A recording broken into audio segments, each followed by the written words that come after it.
Example మళ్ళీ కొంతమంది like open మార్కెట్‌లో ఉందా లేదా లైక్ అని అనుకుంటే యూనిస్వాప్‌లో కూడా మీరు బై చేయొచ్చు. యూనిస్వాప్ ఎక్స్‌చేంజ్‌లో కూడా.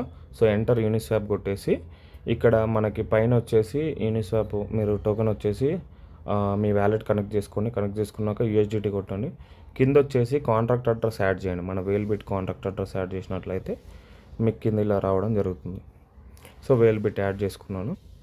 సో, వేల్‌బిట్ యాడ్ చేసుకున్నాక నేను ఒక 100 యూఎస్డిటీ కొడుతున్నాను. సో, సేమ్ 100 యూఎస్డిటీకి కూడా మీకు 16.95. సో, గెట్ స్టార్టెడ్ కొట్టేస్తున్నాను.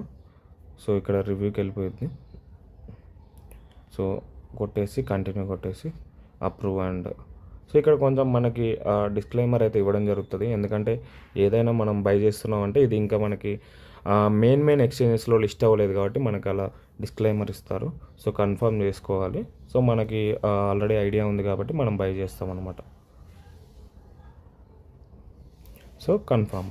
సో, ఈ విధంగా యూనిస్వాప్‌లో కూడా మనం బై చేయొచ్చు అనమాట.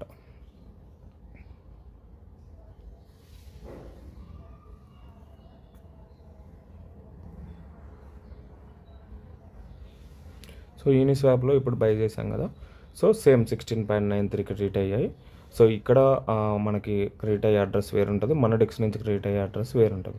సో, ఇప్పుడు సేమ్ మళ్ళా మైనస్ 100 యూఎస్డిటీ అయిపోయాయి. సో, ఈ విధంగా మనం యూనిస్వాప్‌లో నుంచి కూడా మనము ఓపెన్‌గా కూడా బై చేయొచ్చు. సో, బయట వాళ్ళు చాలామంది బయట డెక్స్‌లోనే బిలీవ్ చేస్తారు కాబట్టి యూనిస్వాప్ అయితే అందరికి తెలుసు. అక్కడి నుంచి బై చేపియొచ్చు.